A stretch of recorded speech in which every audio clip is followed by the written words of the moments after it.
Assalamualaikum warahmatullahi wabarakatuh. Shalom Om Swastiastu, Namo Buddhaya, dan salam kebajikan untuk kita semua. Halo Sobat Swarga Loka, kembali lagi nih bersama saya Zizi yang akan menemani Sobat Swarga Loka di acara Sedep seputar dialog kependudukan. Kali ini Zizi sedang bersama ibu cantik nih, yaitu Bunda Kecamatan Tegalsari, Bunda Maria Nala Damayanti SSN M Hum, atau yang biasa dipanggil Bunda Mayang, Ibu. Ya, betul sekali. Oke, selamat datang Bunda Maya. Gimana nih kabarnya hari ini? Baik, puji Tuhan, terima kasih. Oke, mungkin banyak nih Bun yang belum tahu tentang Bunda Maya itu siapa sih? Dan orang mana sih? Monggo perkenalkan diri Bun. Halo sahabat Swarga Loka, saya Maria Nala Damayanti, biasa disapa Maya. Saya sehari-hari adalah Bunda PAUD Kecamatan Tegalsari, tapi sekaligus saya bekerja sebagai dosen di Petra Christian University. Saya kira itu ya. Kalau orang mana, saya orang Indonesia. Siap. Dan menjadi warga Surabaya. Itu Mbak Sisi. Baik, Bunda Maya. Baik, kita akan membahas nih Bun terkait memahami kebijakan wajib belajar 1 tahun prasekolah dan implementasinya di Kecamatan Tegalsari. Tapi tidak hanya itu Bun, kita juga membahas mengenai sekolah orang tua hebat yang dimana nantinya akan membahas tentang pendidikan anak usia dini holistik integratif. Kayak gitu Bun. Oke. Baik, sebelum itu kita akan mempertanyakan dulu nih Bun, apa sih tantangan utama yang dihadapi Bunda PAUD Kecamatan Tegalsari terkait mengelola pertumbuhan pendudukan di Tegalsari, terutama untuk anak-anak ya Bun?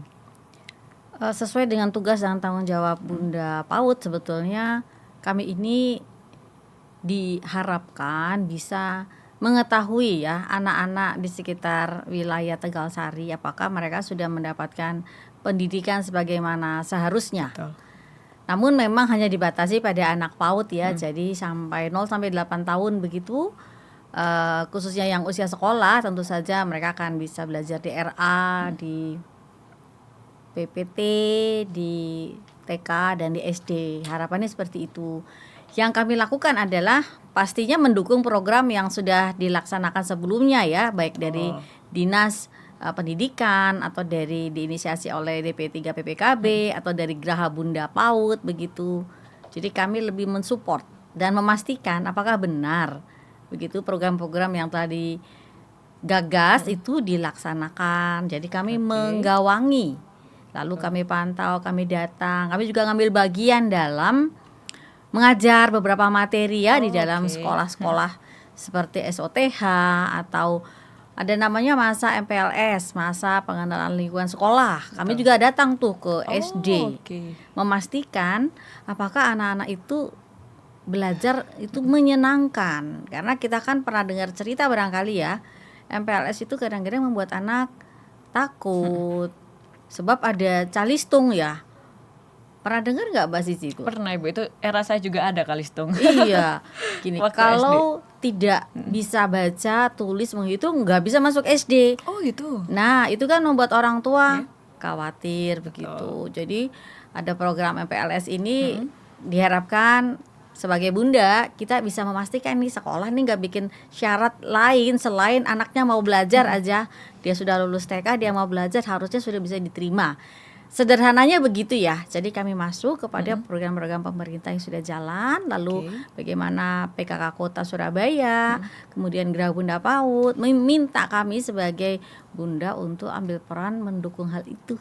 Oke, jadi emang tugas bunda ini banyak ya Bun ya untuk membantu ini itu dan meneruskan program-program yang ada. Banyak sih, lumayan. Banyak juga. Lalu Bun, ini kan Kota Ramah Anak ini lagi digembor-gemborin ya, yang dimana udah dibahas banyak banget, apalagi kemarin Hari Anak. Nah, apa sih Bun sebenarnya implementasinya dari Kota Ramah Anak ini, kayak gitu? Sebagai Bunda PAUD sekali lagi ya, Betul. kami turun ke sekolah-sekolah begitu ya, baik dari PPT, kemudian TK atau SD. Jadi biasanya kita hadir ke sana, kemudian kita amati proses belajar itu. Nah, khusus pada hari memperingati Hari Anak ya tentu saja ada seremonial ya. Kita nyanyi bareng ya Indonesia Raya dan lagu-lagu berkaitan dengan PAUD, pos PAUD terpadu begitu. untuk kita sampaikan kepada masyarakat luas, terutama orang tua, bahwa anak itu titipan Tuhan ya. Yang penting kita perhatikan, nggak cuma makan saja, minum saja, tapi pendidikan juga penting. Jadi pada saat seremonial itu ya ada orang tua juga yang hadir ya. Oh gitu. Begitu untuk mensupport ya. Biar inget lah ini ada Hari Anak Nasional ya. Betul. Pastikan anak memperoleh haknya. Haknya itu bisa hak bermain ya, hak belajar, hak hidup, kasih sayang dan seterusnya. Betul. Lalu itu acaranya di mana Bun kalau boleh tahu ya? Acaranya sebetulnya terpusat secara nasional, Oke. tapi itu di-relay secara live ke berbagai sekolah di seluruh Indonesia Oh, sampai gitu. PPT sebetulnya. Namun ketika kita tidak bisa connect langsung, tapi tetap ada petunjuk teknis ya, kita harus melaksanakan di sekolah-sekolah di mana kami bisa hadir. Tapi Oke. secara resmi setiap PPT sekolah PAUD itu wajib melaksanakan peringatan Hari Anak sesuai petunjuk Oke. tadi. Gitu. Jadi ya kami datang ke sekolah, ya bernyanyi bersama, melihat anak-anak tampil dan lain-lain ya. Karena kan hari Betul. besar mereka. Iya, kayak ajang tampil nih. Nah, betul. Oke Bun, tadi udah ngomongin sekolah. Kalau boleh tahu berapa sih Bun jumlah PPT di sana ataupun TK SD kayak gitu? Secara umum sih PPT ada 17, SD ada 24, TK dan RA di bawah dari 10 sih. Oh, cukup Begitu. banyak juga ya Bun ya di situ. Ya, cukup banyak. Itu udah di berbagai wilayah ya berarti ya? Dari berbagai kelurahan ya. Kami kan ada 5 Oke. kelurahan. Begitu. 5 kelurahan, ya setiap kelurahan ada sekolah itu tadi. Umumnya begitu. Oke. Setiap kelurahan ada PPT, ada TK, ada SD begitu. Oke, Bun, tadi kan kita udah mengenai kayak bahas dikit tentang wajib belajar 13 tahun. Nah itu apa sih Bun sebenarnya? Kan biasanya 12 tahun, nah ini kok tiba-tiba ketambahan 1 tahun. Nah itu apa Bun? Nah, ini juga menarik sih, wajib belajar 13 tahun ini saya kira memang pemerintah mau memastikan bahwa anak-anak dalam usia sekolah diharapkan bisa bersekolah begitu. Nah, sebagai Bunda PAUD, tugas kami adalah mendorong, mengingatkan bahwa anak usia sekolah harus sekolah. Nah, ini contohnya tadi hari ini kami baru kunjungan ke anak yang berusia sekolah 7 tahun, namanya Yusuf. Oke. Ini menarik sekali. Waktu kami datang, dia menyambut dengan senang. Terus saya tanya, Yusuf sudah sekolah belum? Yusuf mau sekolah, mau katanya. Ayo kita berangkat ke sekolah. Nah, jadi setelah kita bicara-bicara dengan orang tuanya, kemudian kami ajak dia ke sekolah TK terdekat. Oh, oke. Gitu. Meskipun ada kendala ya. Jadi setahu saya memang ada masalah keuangan juga. Oke. Namun karena kami datang sebagai tim bersama Pak Camat dan Bu Lurah, kemudian kita bekerja sama, diharapkan bisa mendapatkan support dari Basnas begitu. Oke. Namun ya tadi anaknya langsung bersekolah begitu ya, langsung Bu Guru dari TK ini Datang. menyambut positif, jadi langsung dikasih seragam, lalu dia langsung duduk bersama teman-temannya. Iya, dia seneng ya Bun sebenarnya sekolah, cuma terkendala itu tadi. Iya, Sedih banget sih. sedih banget sih karena anaknya mau kan, ternyata kendala Terkendala datang dari orang dari tuanya. keluarga. Makanya kadang emang banyak sih Bun kayak di Surabaya seperti itu, tapi nggak banyak yang diketahui juga kayak gitu ya Bun ya. Oke. Lalu Bun, itu termasuk implementasi atau tantangan terbesar dari menerapkan wajib belajar 13 tahun atau gimana kalau cerita seperti itu? Kalau dari kasus Yusuf ini saya kira ini gambaran dari situasi penduduk yang padat di tengah kota begitu ya. Betul. Tidak bisa disangkal, meskipun orang tua bekerja, penghasilan mereka mungkin terbatas dan mungkin tidak cukup bisa menata kebutuhan keluarga, sehingga yang dikalahkan itu adalah pendidikan anak. Itu kan sangat disayangkan ya. Pendidikan anak harusnya kan menjadi prioritas. Betul. Dan yang terjadi kan itu dikalahkan karena penghasilan keluarga diperuntukkan untuk rumah. Hidup. Nah, anak ini sampai 7 tahun, artinya dia telah melewati usia sekolah harusnya mungkin dari 4 tahun yang lalu harusnya sudah mulai belajar di PPT. Tapi kan tidak terjadi. Betul. Nah, ini kan disayangkan. Ya, anak tidak bisa mendapatkan pergaulan yang pantas di usianya dengan rekan-rekan seusia, itu kan menyedihkan sekali. Kemudian dia tidak bisa mendapatkan ilmu sebagaimana seharusnya teman-teman seusianya. Betul. Suatu saat dia bisa menjadi anak yang tidak percaya diri karena Ada keterlambatan semua juga ya. sekolah kan, dia aja yang enggak sekolah lah. Ini kan ya dia bisa terlambat macam-macam secara sosial, dia akan punya tantangan sendiri Betul. nantinya. Nanti dampaknya bisa jadi di SMP atau SMA. Kayak gitu, Bun. Ya bisa sekali. Dan kalau ibunya juga punya sikap yang tetap keliru, artinya tidak mengutamakan pendidikan anak. Bukan tidak mungkin anak ini nggak akan sekolah karena kan kebutuhan keluarga kapan pernah benar-benar cukup, bisa jadi kurang terus ya. Ya. Ada saja kebutuhan ya, tetapi kalau keluarga punya prioritas terhadap anak, nah ini yang kita dorong sih. Nah itu. Jadi jangan salah, sulit apapun pendidikan anak itu harus diupayakan. Betul. Bisa kerjasama dengan yayasan, dengan yang punya sekolah barangkali. Bisa sistem pembayarannya diangsur misalnya, atau kita minta support dari pihak lain. Nah itu kan harus dicoba. Jadi intervensi tadi dari kami, juga dari Pak Camat, ya disampaikan ini nanti kita akan carikan bantuan buat si anak, begitu supaya dia bisa sekolah. Ini masalah anak bisa selesai. Tapi tiap hari ini kan ibunya yang akan mengantar. Jadi kami juga menyampaikan kepada ibunya, ibu harus memastikan anaknya bersekolah.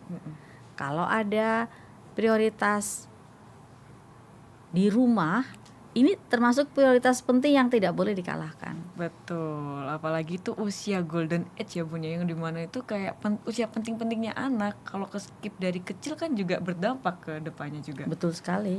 Nah makanya itu, dan ini juga berkaitan tentang pendekatan holistik dan integratif ya Bun ya. Ya. Nah itu sebenarnya apa sih Bun pentingnya untuk pendidikan anak usia dini itu? Kalau kita berpikir anak hanya bisa pintar di sekolah juga sebetulnya tidak terlalu tepat. Jadi anak itu kan bisa belajar dari banyak sisi. Namun pendidikan adalah salah satunya. Tapi kalau kita bicara holistik berarti kan kita bicara menyeluruh. Kita juga memperhatikan kesehatannya, kita juga memperhatikan tumbuh kembangnya, kita juga memperhatikan bagaimana gizinya. Jadi tidak cuma kenyang, tapi gizinya cukup nggak untuk mensupport perkembangan otak dan pertumbuhan tubuhnya. Kemudian bagaimana pola pengasuhan di rumah. Ini contoh kasus yang tadi. Apakah ibunya memperhatikan pendidikan anak? Karena kita tidak tahu persis. Selama di depan orang banyak, beliau mengatakan mensupport. Tapi ketika di belakang, apakah seperti itu yang diomongkan? Iya. Jadi pola pengasuhan juga penting. Betul. Harus memperhatikan pendidikan anak, tidak berhenti pada anak, tapi juga kepada support system yang pertama yaitu keluarganya. Betul. Makanya ada SOTH tadi. Oke. Ya, berarti kan? adanya SOTH itu juga bisa apa ya? Misal nih orang yang awalnya apa sih tentang parenting, orang cuman ngerawat gitu-gitu aja kan juga bisa gitu. Padahal sebenarnya penting ya Bun di era sekarang, apalagi anak-anak yang udah kecampur sama gadget. Nah, itu betul sekali sih.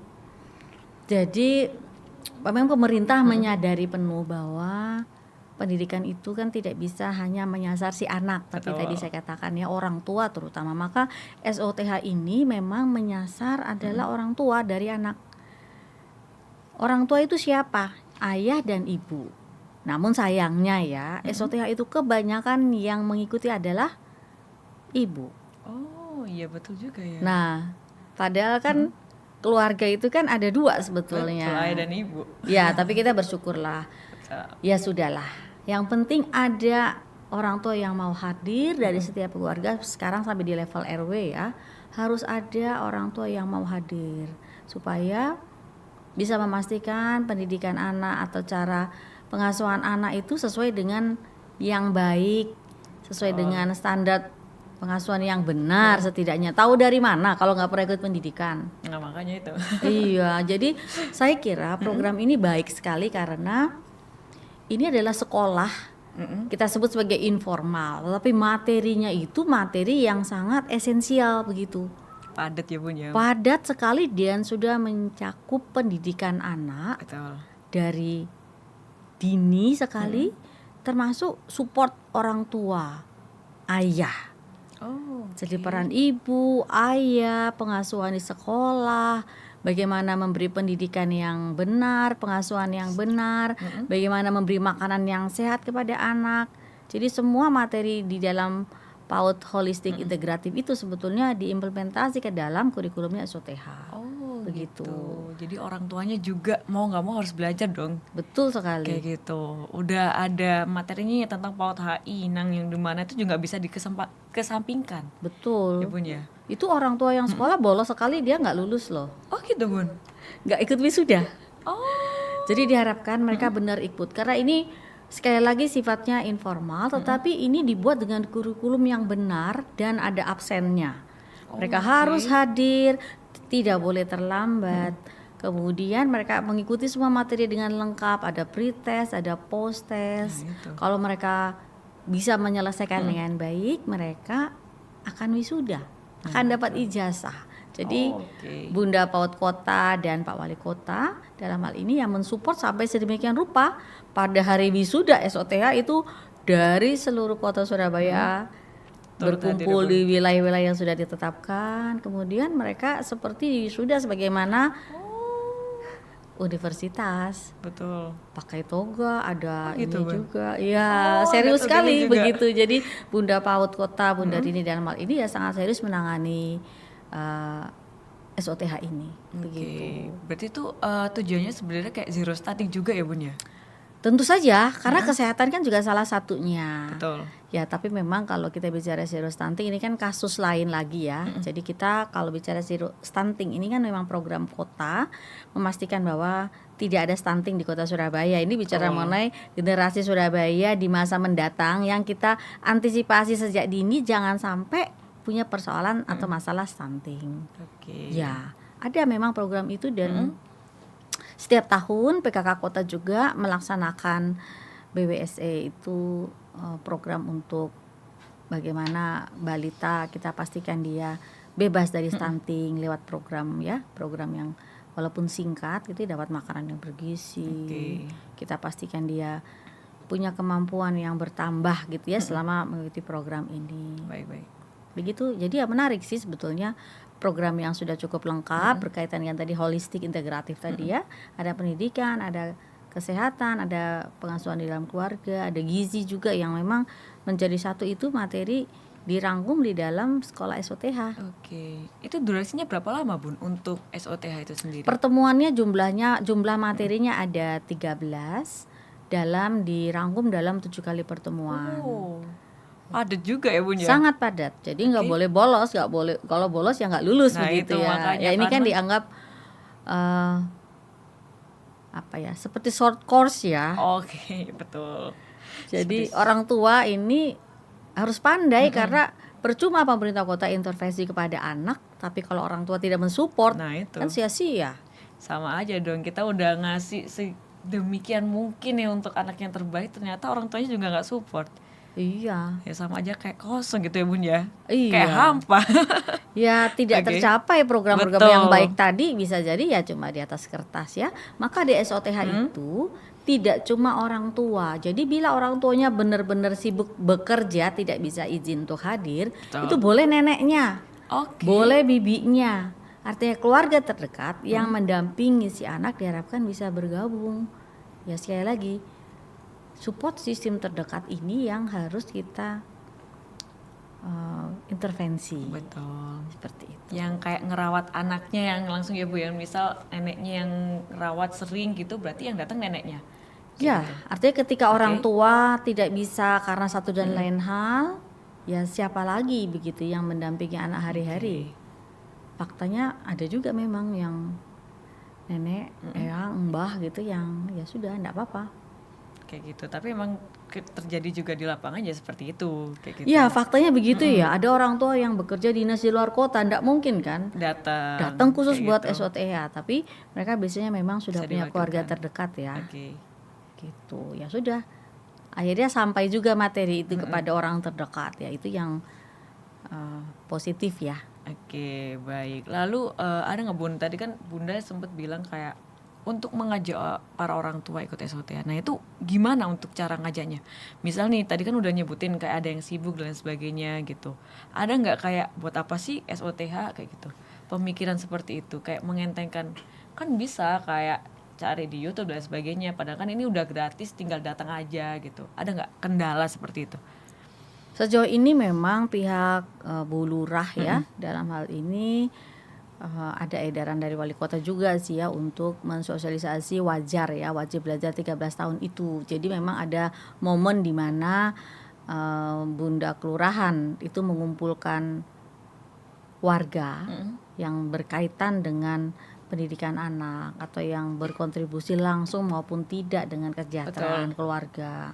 Lalu disampaikan supaya juga menjaring informasi ya di wilayah Bapak Ibu ini, adakah anak-anak yang belum sekolah atau adakah orang tua yang belum pernah ikut SOTH. Jadi gitu. ada sosialisasinya untuk menjaring hal itu. Oke. Kalau dibilang masalah sih tentu saja ada ya, bener ada Mbak Sisi tadi. Kalau orang tua yang nggak paham dia masih mempertanyakan Iya, apa itu SOTH begitu. Tapi saya kira sejauh ini ketika sudah bisa dilaksanakan artinya kan kesadaran sudah ada dan kita bersyukur untuk itu begitu loh. Setidaknya sadar dulu ya Bun ya atas Iya. pentingnya anak ini karena kan katanya menuju Indonesia emas weh. Iya. Yang dimana kan dididik dari anak-anak usia sekarang. Betul. Oke, lalu Bun, apakah ada upaya atau inisiatif nih untuk Bunda Paut Kecamatan Tegalsari bekerja sama dengan Dukcapil atau pihak kecamatannya tersendiri terkait kelengkapan dokumen anak-anak seperti akte kelahiran, KIA, dan adakah cerita unik di balik itu? Salah satu program yang memang kami sebagai Bunda Paut wajib laksanakan adalah memastikan hak anak ya, hak anak terhadap tadi identitas, Betul. hak anak terhadap data mereka tercatat itu tidak cuma di RT RW tapi juga sampai secara nasional mereka punya data anak ya. Betul. Kami biasanya mengundang ahli begitu ya dari Dispenduk Capil atau dari teman-teman dari DP3 PPKB yang memang bidang khususnya di situ untuk menyampaikan materi. Itu salah satu materi yang juga disampaikan di dalam SOTH atau kepada anak-anak itu kami lakukan semacam sosialisasi khusus buat orang tua begitu ya. Itu ada di dalam program kami sebagai si Bunda begitu. Oh, gitu. Supaya orang tua itu sadar bahwa anak ini punya hak gitu ya, bahkan dia punya nomor kartu identitas anak secara khusus begitu. Harapannya ya mereka nanti begitu sadar ini ada, mereka akan mau mengurus akte kelahiran, kemudian kartu identitas anak tadi. Dan dari situ kan orang tua tahu nih, mereka nggak bisa cuman tugas reproduksi aja. Betul. Ya, tapi kan ada Iya. bersama itu ya, ada identitas lain begitu. Makanya kadang kan ada orang tua juga mengentengkan apa sih KIA gitu. Masa ya anak kecil harus punya KIA? Kan padahal itu juga hak anak ya Bun ya. Benar sekali. Ya, itu banyak yang nggak tahu sih. Nah itu padahal cukup akte kelahiran kayak gitu. Nah kan padahal udah ada KIA, udah ada fasilitas, tinggal ngurus aja loh apa susahnya kayak Nah, gitu. betul. Kadang saya juga bingung kayak ada beberapa warga kayak mengesampingkan itu padahal termasuk hak anak itu sendiri kayak gitu. Betul sekali. Jadi di program Bunda Paut itu, jadi kami ini intervensi anak juga Bunda atau pendidik PAUD. Gitu. Baik. Jadi pendidik PAUD ini memang kalau di sekolah disapa Bunda juga sih, tapi status mereka adalah pendidik PAUD. Nah, mereka ini juga menjadi salah satu target dari sosialisasi tadi mengenai identitas anak.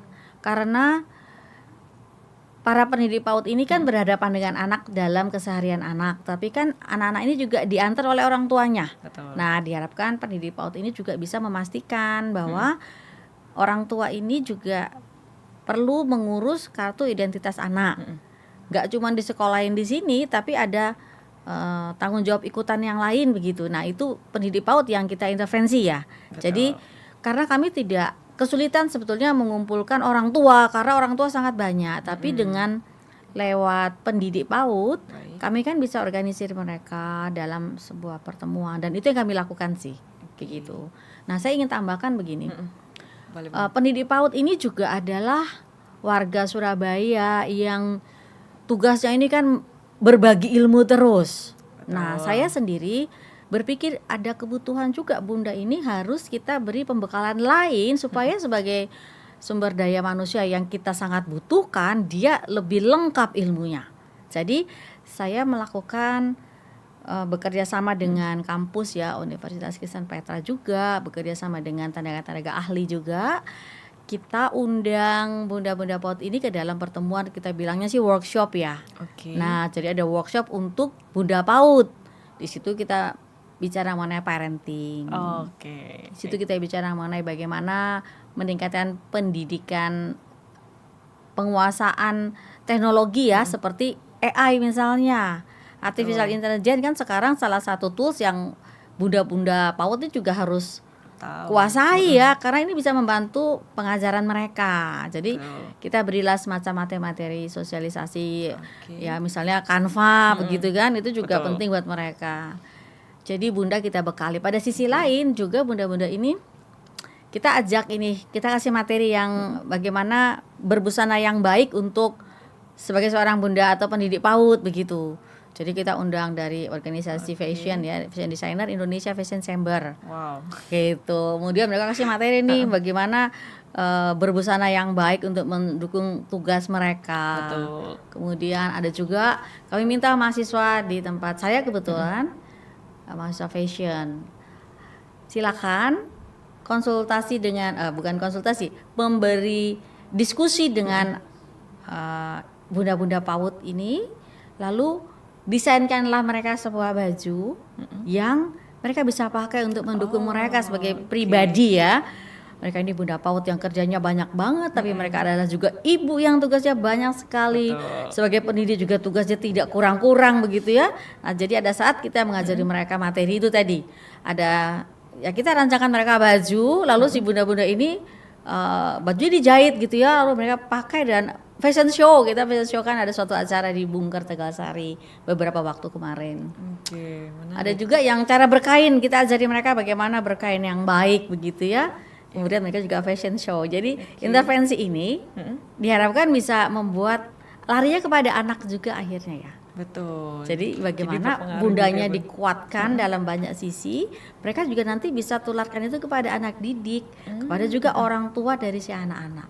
Ya itulah, karena bunda ini kalau kita bicara bunda kecamatan 1, bunda kelurahan 5, apalah daya kami ya. Nah, jadi kami lakukan sosialisasi atau workshop singkat seperti itu, termasuk yang tadi mengenai hak-hak anak ya, Oke. untuk mendukung PAUD HI tadi. Betul. Jadi nggak hanya orang tua, tapi sebagai bunda PAUD-nya juga untuk diarahkan ya, Bun ya. Iya, Lebih totalitas. ya harus gitu. Oke. Iya. Baik, Bun, sayang banget nih bincang-bincang kita harus terhenti. Tapi sebelum itu saya penasaran, apa sih yang ada depan kita ini, Bun? Nah, Nih, saya menarik penasaran, sekali Bun. nih. Termasuk ini kayak menggoda gitu, kayaknya enak ini, cheesecake. Iya, jadi ini ceritanya produk UKM dari Tegalsari begitu. Jadi Tegalsari ini kecamatan itu membina UKM yang dianggap produktif gitu Mbak Zizi, UKM yang konsisten mau meningkatkan penghasilan keluarga. Nah, jadi mereka itu membuat produk-produk ini, contohnya ini lasanaku ya. Lasanaku ini ada beberapa rasa. Ini nanti bisa dicoba, bisa dibeli ya. Ada nomor kontaknya, nanti bisa dikontak ya. Di sini ada telepon, iya ada nomor teleponnya. Umumnya mereka berjualan secara online, tetapi mereka juga suka ikut pop market ya, pop up market begitu ya. Jadi ada event di sana sini mereka akan ikut begitu. Termasuk ini produk Mabel's Cookies. Nah, ini juga Menarik ini, Bun. iya, Menggoda. kemasannya lucu ya. Iya. Kemasannya juga cakep-cakep. Saya salvak ini kayak apa sih, kok bagus banget gini. Padahal ini produk UMKM ya, Bun ya. Iya.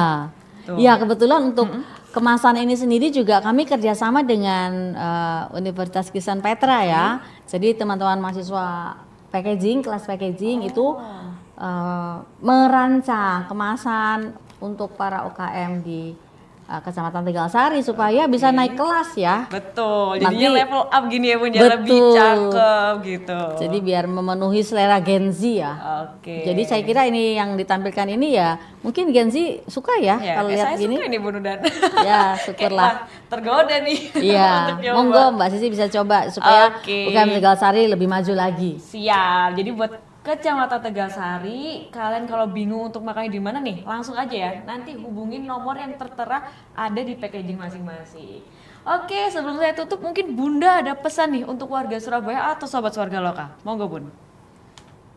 Sahabat Warga Loka, kita adalah warga Surabaya yang punya tanggung jawab untuk membina generasi muda yang ada di sekitar kita. Kalau bisa, ada tetangga di sekitar yang anak-anaknya belum bersekolah, tolong didorong ya agar bisa sekolah. Setidaknya PPT, hadir dulu ke PPT karena PPT kan gratis sekolahnya. Supaya anak-anak di sekitar kita pandai. Tentu saja lingkungan akan menjadi lebih aman, lebih sejahtera kalau masyarakat sekitar situ kan pinter semua. Nah, ini akan bersama-sama membuat lingkungan kita lebih sehat, sejahtera, dan warga kota Surabaya jadi bahagia. Betul. Begitu ya, karena dengan pendidikanlah kita bisa memastikan generasi di sekitar kita maju, negara kita, kota kita maju, negara kita juga akan maju. Demikian Mbak Sisi. Oke Bunda Maya, semoga tadi pesan nyampe langsung ya di Sobat Warga Lokal dan warga Surabaya. Mungkin saya Zizi pamit undur diri dan jangan lupa kalian follow Instagram yang ada di sini, media sosial kita semua lah yang ada di bawah ini. Sampai jumpa podcast hidup selanjutnya. Saya Zizi pamit undur diri dan Bunda Maya sampai jumpa nanti lagi. Bye bye.